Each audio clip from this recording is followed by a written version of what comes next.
Hello everyone, welcome to our YouTube channel. आज हम लोग बिहार सिविल कोड कलर के लिए प्रैक्टिस सेट नंबर 10 का सॉल्यूशन देखेंगे। इससे पहले 9 प्रैक्टिस सेट का सॉल्यूशन अपलोड कर दिया गया है।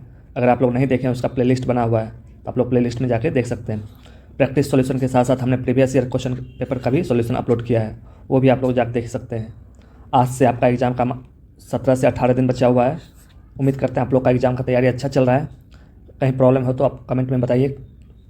अगर आपको कोई भी सब्जेक्ट में प्रॉब्लम हो रहा है, आप कमेंट सेक्शन में बता सकते हैं। उस सब्जेक्ट रिलेटेड हम वीडियो अपलोड कर देंगे। और इस प्रैक्टिस सेट का सॉल्यूशन का पीडीएफ आपको टेलीग्राम ग्रुप में मिल जाएगा। आप लोग टेलीग्राम ग्रुप से जुड़ जाइए। वहाँ प्रैक्टिस सेट सॉल्यूशन का पीडीएफ के साथ साथ हम लोग डेली क्विज करवाते हैं।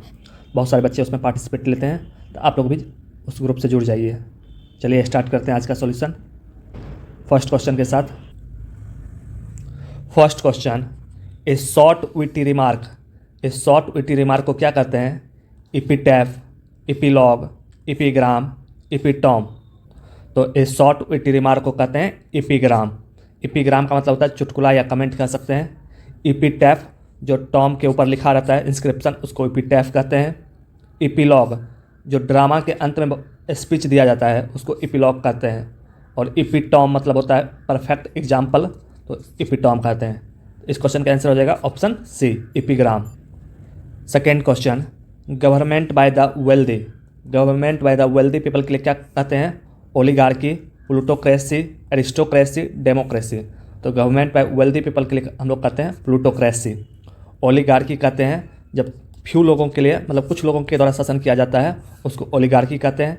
एरिस्टोक्रेसी कहते हैं जब नोबेल लोगों के द्वारा शासन किया जाता है, तो एरिस्टोक्रेसी कहते हैं। और डेमोक्रेसी जब पीपल के द्वारा चुना हुआ शासन के लोग, पीपल के द्वारा चुना गया प्रत्याशी शासन करते हैं, उसको डेमोक्रेसी कहते हैं। तो इसका आंसर हो जाएगा option B, plutocracy. Third question, a person who renounces religious of political beliefs. A person who renounces religious of political beliefs को क्या कहते हैं?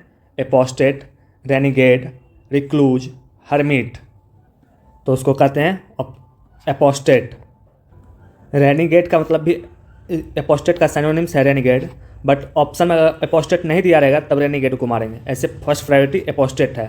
रिक्लूज का मतलब होता है एकांतवासी। हर्मिट का मतलब होता है साधु, सन्यासी। तो इसका आंसर हो जाएगा option A, apostate. Question 4, a person who lives their own country to settle permanently in another.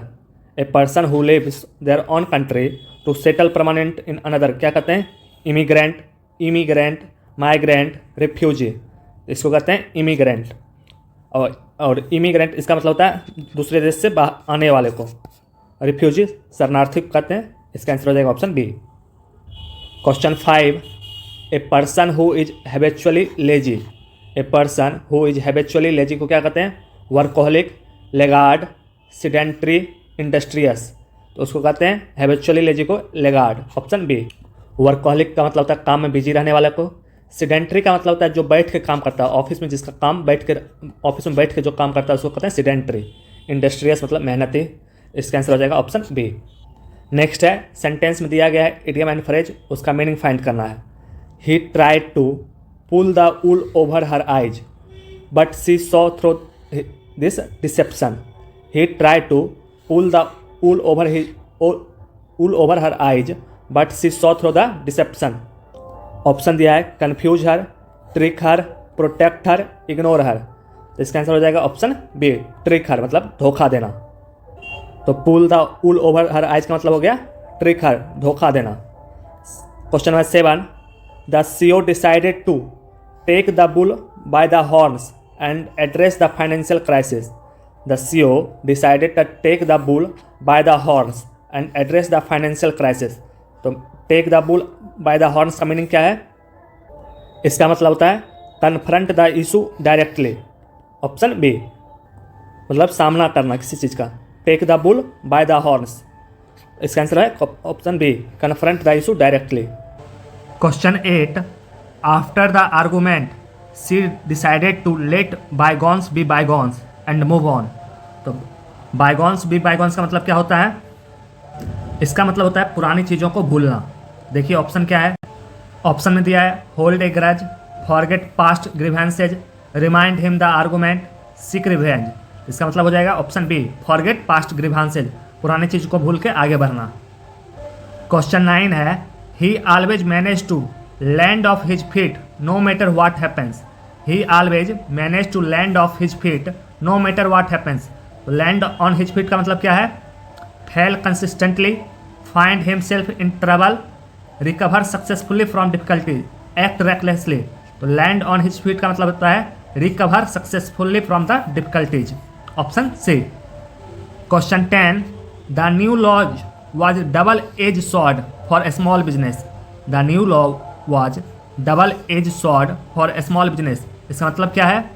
Entirely beneficial, entirely harmful, both an advantage and disadvantage, completely irrelevant. Double edge sword का मतलब होता है both an advantage and disadvantage है इसमें, option सी।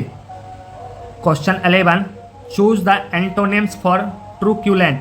ट्रूक्यूलेंट का antonyms क्या है? Aggressive, peacefully, belligerent, hostile. Aggressive, belligerent, hostile इसका साइनोनिम्स है और एंटोनिम्स पूछ रहा है तो ट्रूक्यूलेंट का एंटोनिम्स हो जाएगा पीसफुली, मतलब शांति। Question 12, what is the antonym of vitriolic. Vitriolic का एंटोनिम्स क्या है? Caustic, mild, bitter, scathing. तो विट्रियोलिक का मतलब होता है कटु या गुस्सा से भरा हुआ, तीखा।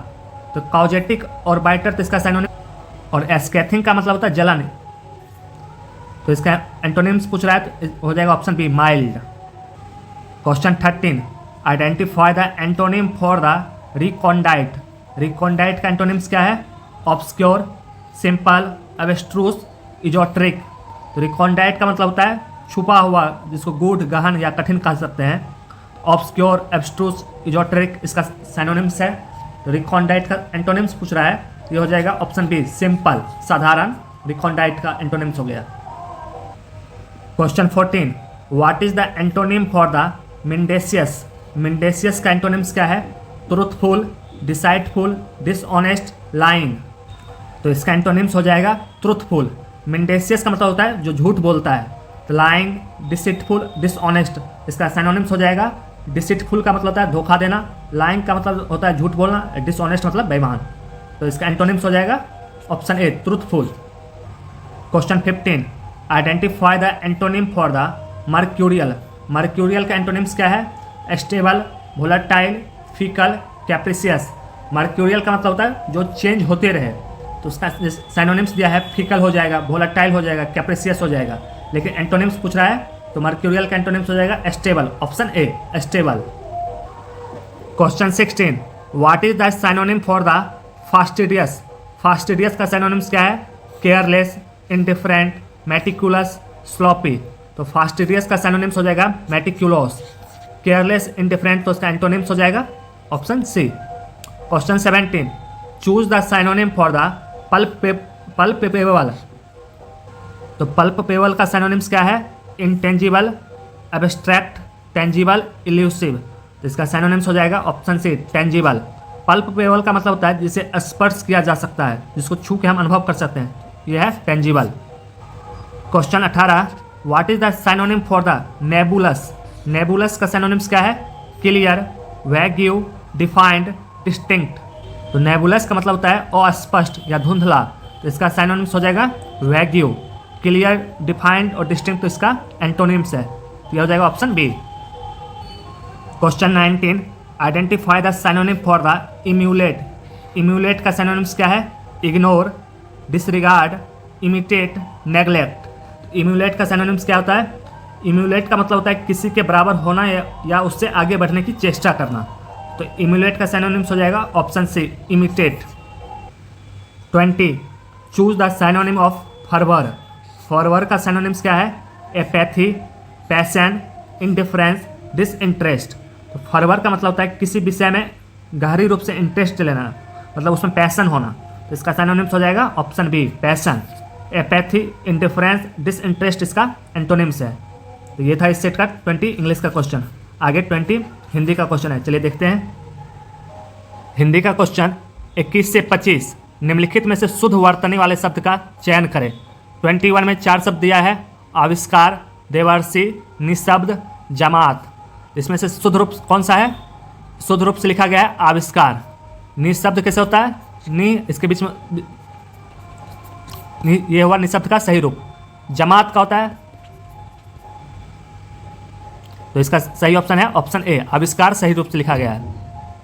22 में ज्योत्सना 4 वर्ड दिया गया है, इसमें से आप लोग चुनिए सही वर्ड कौन सा है। ये चारों में से ऑप्शन ए में ज्योत्सना सही लिखा हो गया है। बहुत बच्चे इसमें ऑप्शन ए ऑप्शन सी में कंफ्यूज रहेंगे, लेकिन सही जो है ऑप्शन ए में लिखा गया है। 23 ऐतिहासिक के लिए 4 वर्ड दिया गया है, इसमें से सही सा वर्ड कौन सा है? ये ऑप्शन डी में दिया गया है, जो वर्ड ये सही है ऐतिहासिक। 24 में 4 ऑप्शन दिया गया है, खिवैया, न्यौछावर, अनानास, निरपेक्ष। इस चारों में से सही वर्ड कौन सा है? इसमें से ऑप्शन ए में जो खिवैया लिखा हुआ गया है वो सही वर्ड है। न्यौछावर, अनानास, निरपेक्ष, इसका शुद्ध रूप आप लोग कमेंट सेक्शन में लिखिए। हिंदी में ये टॉपिक बहुत इंपॉर्टेंट है, 5 क्वेश्चन इससे आता है, आप इसको नज़रअंदाज नहीं कर सकते हैं। बहुत सारे बच्चे का इसी पोर्शन में गलती होता है, तो आप लोग इस पोर्शन को अच्छा से पढ़िए। चलिए नेक्स्ट क्वेश्चन देखते हैं। 25 में 4 ऑप्शन दिया गया है, इसमें से कौन सा सही वर्ड लिखा गया है आप लोग बताइए। इसमें से सही वर्ड दिया गया ऑप्शन सी में, अनुसंगिका का ही सही वर्ड है, इसी को शुद्ध रूप है। अनुसंगिक में देख लीजिए कौन सा 100 होता है, यही इंपॉर्टेंट है, बहुत बच्चे इसमें ये 100 में कंफ्यूज रहते हैं। अब नेक्स्ट है 26 से 30 अनेक शब्दों के लिए एक शब्द। 26 जो शीघ्र प्रसन्न हो जाए, जो शीघ्र प्रसन्न हो जाए उसे क्या कहते हैं? प्रसन्नचित्त, प्रसन्न, प्रसन्ना, आशुतोष। जो शीघ्र प्रसन्न हो जाए उसे आशुतोष कहते हैं। 27 पर्वत की तलहटी, पर्वत की तलहटी को क्या कहते हैं? घाटी, उपत्यका, द्रोण, बेसिन। तो पर्वत की तलहटी को कहते हैं घाटी, ऑप्शन ए। 28 जिस पर उपकार किया गया हो, उर्वरा, उपकृत, कृतज्ञ, कृतार्थ। जिस पर उपकार किया गया हो उसे उपकृत कहते हैं। 29 जिसे यह ना जानना पड़ता हो, क्या करूं क्या ना करूं। ऑप्शन दिया है कर्तव्य विमूढ़, कर्तव्यहीन, किंग कर्तव्य विमूढ़, लाचार। जिसे यह ना जानना पड़ता हो क्या करूं क्या ना करूं, उसके लिए कहते हैं किंग कर्तव्य विमूढ़, ऑप्शन सी। 30 ऐसा कवि जो तत्काल रचना करता हो, कविराज, आंसू कवि, महाकवि, कवीश। तो ऐसा कवि जो तत्काल रचना करता हो उसे कहते हैं आंसू कवि, ऑप्शन बी। नेक्स्ट 31 से 35 मुहावरा दिया गया है। 31 में दिया है 8 कनौजियाँ 9 चूल्हे। 8 कनौजियाँ 9 चूल्हे का मतलब क्या होता है? मस्त रहना, फांका करना, अलगाव की स्थिति, संपन्नता की स्थिति। तो 8 कनौजियाँ 9 चूल्हे का मतलब होता है अलगाव की स्थिति, ऑप्शन सी। 32 खग जाने खग की भाषा। खग जाने खग की भाषा का मतलब क्या है? पक्षियों की तरह बोलना, पक्षियों की भाषा ना जानना, पक्षी अपना भाषा स्वयं समझते हैं। समान प्रवृत्ति वाले लोग एक दूसरे को सराहते हैं, इसका मतलब हो जाएगा ऑप्शन डी। खग जाने खग की भाषा, समान प्रवृत्ति वाले लोग एक दूसरे को सराहते हैं। 33 कुछ गह फोरा और ससुर वेद। कुछ गह फोरा और ससुर वेद का मतलब क्या है? दोनों में दोष, मरीज वेद में संपर्क, दोनों का त्याग, धर्म संकट की स्थिति। तो कुछ गह फोरा और ससुर वेद का मतलब होता है धर्म संकट की स्थिति, ऑप्शन डी। 34 पत्थर को जोंक नहीं लगती। पत्थर को जोंक नहीं लगती। सबल का शोषण नहीं होता, मजबूत चीज़ आसानी से खराब नहीं होती, दो धुरतों में प्राय टकराव नहीं होता, हड्डी पर कोई प्रभाव नहीं होता।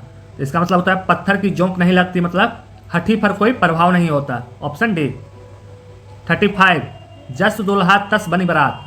जस दुल्हा तस बनी बारात का मतलब क्या है? अपनी योग्यता से अधिक बातें करना, जैसे खुद वैसे साथी, किसी की चाल से अच्छी तरह जानना, अच्छे बुरे को एक समझना। जस दुल्हा तस बनी बारात का मतलब होता है जैसे खुद वैसी साथी। नेक्स्ट 36 से 38 पर्यायवाची शब्द फाइंड करना है। 36 में है धूसर। धूसर का पर्यायवाची क्या है? खनक, सदन, बेसर, गजवदन। तो धूसर का मतलब होता है गधा, इसका पर्यायवाची शब्द है बेसर, ऑप्शन सी। 37 कौमुदी। कौमुदी का पर्यायवाची क्या है? चांदनी, चंद्रहास, ज्योति, रोशनी। कौमुदी का पर्यायवाची है ऑप्शन ए चांदनी। 38 खगेश। खगेश का पर्यायवाची क्या है? वासुदेव, वाक, वातने, विधु। तो खगेश का पर्यायवाची है वातने।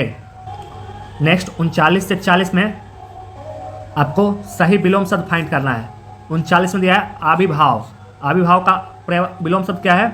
अनाविर्भाव, विभाव, आविर्भाव, तिरोभाव। तो आविर्भाव का मतलब है, विलोम शब्द है तिरोभाव, ऑप्शन डी। आविर्भाव का मतलब होता है उत्पन्न होना, और तिरोभाव का मतलब होता है समाप्त होना। क्वेश्चन 40, उथला। उथला का विलोम शब्द क्या है? गहरा, छिछला, समतल, उभरा। तो उथला का सही विलोम शब्द हो जाएगा गहरा, ऑप्शन ए। ये था इस सेट का 20 क्वेश्चन। आगे देखिए 20 क्वेश्चन कंप्यूटर का है। कंप्यूटर का क्वेश्चन है 41, कंप्यूटर में डाटा किस रूप में भंडारण होती है? कंप्यूटर में डाटा किस रूप में भंडारण होती है? Octal, hexadecimal, decimal, binary. तो कंप्यूटर में डाटा जो भंडारण होता है वो बाइनरी फॉर्म होता है। बाइनरी 0 या 1 में रिप्रेजेंट करते हैं। तो ऑप्शन डी। 42, यूपीएस का सबसे महत्वपूर्ण हिस्सा क्या है? यूपीएस का सबसे महत्वपूर्ण हिस्सा बैटरी, दिष्टकारी, इलेक्ट्रॉनिक स्विच, या ऑप्शन डी उपयुक्त सभी। तो यूपीएस का सबसे महत्वपूर्ण हिस्सा है ये तीनों, बैटरी, दिष्टकारी, इलेक्ट्रॉनिक स्विच। इसका आंसर हो जाएगा ऑप्शन डी। यूपीएस का फुल फॉर्म होता है uninterrupted power supply. Uninterrupted power supply. 43, computer के किस भाग को छुआ और महसूस किया जा सकता है? Program, software, hardware, output. तो कंप्यूटर के हार्डवेयर पार्ट को हम छू और महसूस कर सकते हैं, ऑप्शन सी। 44, निम्नलिखित प्रोग्राम जिसके कारण कंप्यूटर वांछित तरीके से कार्य करता है क्या कहलाता है? वांछित तरीका मतलब जो इच्छा करता है उसके अनुसार, उसको क्या कहते हैं? कोड्स, इंस्ट्रक्शन, सॉफ्टवेयर, इनमें से कोई नहीं। तो इसका आंसर हो जाता है ऑप्शन सी, सॉफ्टवेयर। 45, यदि अपने पीसी की कार्य क्षमता को बेहतर करना चाहते हैं तो आपको निम्नलिखित को अपग्रेड करना होगा। पीसी की कार्य क्षमता को बेहतर करना चाहते हैं तो इसमें से क्या अपग्रेड करना होगा? सीपीयू को, मॉनिटर को, कीबोर्ड को, इनमें से कोई नहीं। पीसी की कार्य क्षमता को बेहतर करने के लिए आपको सीपीयू को अपग्रेड करना होगा, ऑप्शन ए। 46, हम कंप्यूटर की गति को माइक्रो सेकेंड में व्यक्त करते हैं। निम्नलिखित में कौन 1 माइक्रो सेकेंड के बराबर है? 1 माइक्रो सेकेंड के बराबर क्या होता है? 10⁻⁻6 सेकेंड, ऑप्शन सी। 47, विभिन्न समस्याओं को हल करने का लचीलापन कंप्यूटर की डैश विशेषता को दर्शाता है। विभिन्न समस्याओं को हल करने का लचीलापन कंप्यूटर की डैश विशेषता को दर्शाता है। परिशुद्धता, बहुविज्ञता, गति या उद्यमशीलता। तो कंप्यूटर का यह बहुविज्ञता को दर्शाता है। बहुविज्ञता मतलब होता है डिलीजेंस, लचीलापन। 48, हरमन हेलोरिथ ने अपने टेबुलेटिंग सिस्टम में पूर्णता प्राप्त की और यह मशीन विकसित की थी। तो हरमन हेलोरिथ ने कौन सा मशीन विकसित किया था? Analytical engine, census tabulator, tabulation engine, इसमें कोई नहीं। तो हरमन हेलोरिथ ने जो विकसित किया था वो था सेंसस टेबुलेटर, ऑप्शन बी। 49, किस कंप्यूटर जनरेशन में आईसी मतलब इंटीग्रेटेड सर्किट को VLSI very large scale integration circuit में बदल दिया गया था? ये कंप्यूटर का कौन सा जनरेशन था? 4th, 1st, 2nd या 3rd? ये 4th जनरेशन में किया गया, ऑप्शन ए। क्वेश्चन 50, किसी ऑब्जेक्ट या टेक्स्ट को मूव करते समय माउस बटन को नीचे होल्ड करने को डैश कहते हैं। किसी ऑब्जेक्ट या टेक्स्ट को मूव करते समय माउस बटन को नीचे होल्ड करने को डैश कहते हैं। मूविंग कहते हैं, ड्रैगिंग कहते हैं, ड्रॉपिंग कहते हैं, हाईलाइटिंग कहते हैं। इसको हम ड्रैगिंग कहते हैं, option B. 51, MICR scanner dash एक उदाहरण है। MICR स्कैनर किस चीज़ का उदाहरण है? कंट्रोल यूनिट का, इनपुट यूनिट का, आउटपुट यूनिट का या सेकेंडरी मेमोरी का? MICR का फुल फॉर्म होता है मैग्नेटिक इंक कैरेक्टर रिकॉग्निशन। ये उदाहरण है इनपुट डिवाइस का, इनपुट यूनिट, ऑप्शन बी। 52, वह इनपुट डिवाइस जो सुपर मार्केट में व्यापक रूप से प्रयुक्त की जाती है तो उसको क्या कहते हैं? वह इनपुट डिवाइस जो सुपर मार्केट में यूज होता है। Keyboard, mouse, track ball, bar code reader. Super market में हम लोग क्या यूज करते हैं? बार कोड रीडर, जिससे हम बिल निकालते हैं, ऑप्शन डी। 53, वास्तविक भौतिक पतों के लिए तार्किक पतों के मानचित्रण की प्रक्रिया के रूप में जाना जाता है। एड्रेस स्थान पहचाना, addressing mode, address binding, address scheme. इसको कहते हैं एड्रेस बाइंडिंग, ऑप्शन सी। 54, निम्न में से किसे अल्ट्रा वायलेट रेडियस रोशनी में रखकर मिटाया जा सकता है? यूवी रोशनी में रखकर किसे मिटाया जा सकता है? रोम, पिरोम, इप्रोम, इपिरोम। तो ये है इपिरोम। इपिरोम को यूवी रोशनी में रखकर मिटाया जा सकता है। आप लोग का आज फिर एक टास्क है, रोम, पिरोम, इप्रोम, डबल इपिरोम को फुल फॉर्म क्या है आप लोग कमेंट में बताइए। कल एक स्टूडेंट ने कमेंट में लिखा था, बहुत अच्छा लगा। आप लोग भी कमेंट सेक्शन में इसका फुल फॉर्म लिखिए। 55 डैश एक पूरक मतलब सप्लीमेंट्री मेमोरी सिस्टम है जो त्वरित प्रसंस्करण के लिए अक्सर उपयोग किए जाने वाले निर्देशों और डाटा को संग्रहित करता है। ये कौन सा मेमोरी है? कैश मेमोरी, रैम, रजिस्टर या हार्ड डिस्क। तो इसको कहते हैं कैश मेमोरी, ऑप्शन ए। ये था कंप्यूटर का सॉल्यूशन। आगे अब जीके जीएस का क्वेश्चन है, चलिए देखते हैं जीके जीएस का क्वेश्चन। 56 हिंदू वृद्धि दर किस वृद्धि दर से संबंधित है? हिंदू वृद्धि दर किस वृद्धि दर से संबंधित है? प्रति व्यक्ति आय, राष्ट्रीय आय, जनसंख्या या साक्षरता। तो हिंदू वृद्धि दर राष्ट्रीय आय से संबंधित है, ऑप्शन बी।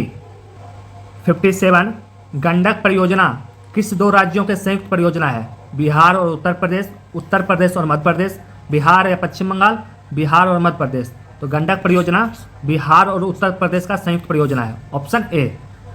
58 भारतीय संसद का सचिवालय संसदीय कार्य मंत्री के अधीन है, राष्ट्रपति के अधीन है, सरकार से स्वतंत्र है, सर्वोच्च न्यायालय के अधीन है। तो भारतीय संसद का जो सचिवालय है वो सरकार से स्वतंत्र है, वो खुद में अपने आप इंडिपेंडेंट बॉडी है। 59 वह कौन थे जिन्होंने इंडिपेंडेंस लीग की स्थापना की थी? इंडिपेंडेंस लीग की स्थापना किसने किया था? मोतीलाल नेहरू, महात्मा गांधी, रास बिहारी बोस, लाला लाजपत राय। तो इंडिपेंडेंस लीग की स्थापना किए थे Rash Behari Bose, option C. Question 60 पृथ्वी पर मरुभूमि होने की संभावना अधिक रहती है? पृथ्वी के किस एरिया में मरुभूमि होने की संभावना अधिक होती है? 0 डिग्री अक्षांश के पास, 23 डिग्री अक्षांश के पास, 50 डिग्री अक्षांश के पास या 70 डिग्री अक्षांश के पास।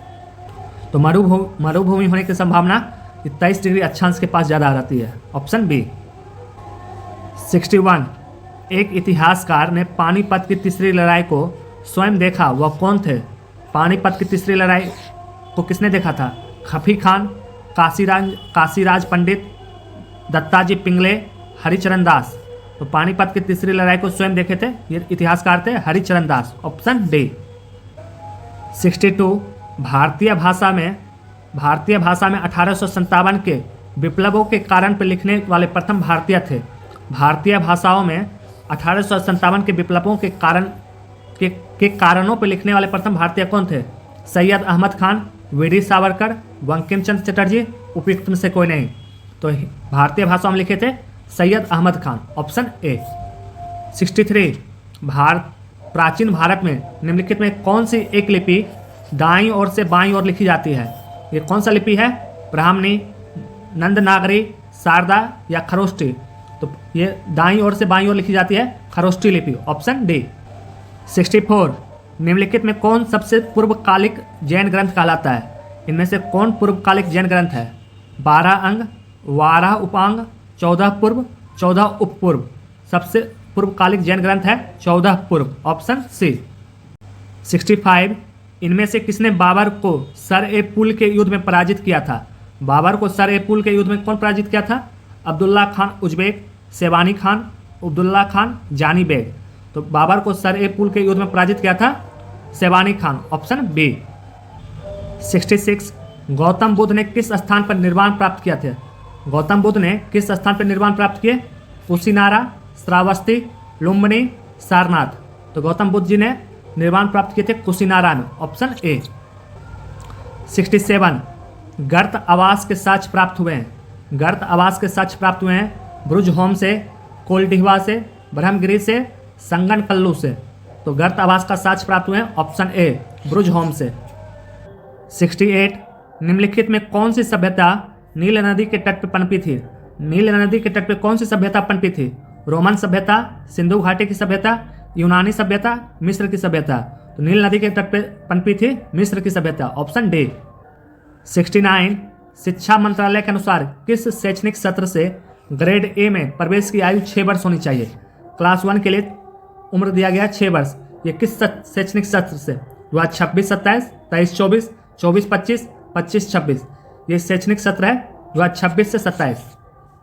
क्वेश्चन 17, देश के सबसे लंबे सिग्नेचर स्टेट ब्रिज का क्या नाम है, जिसका हाल ही में प्रधानमंत्री नरेंद्र मोदी ने गुजरात में उद्घाटन किए थे। तो ये कौन सा ब्रिज है?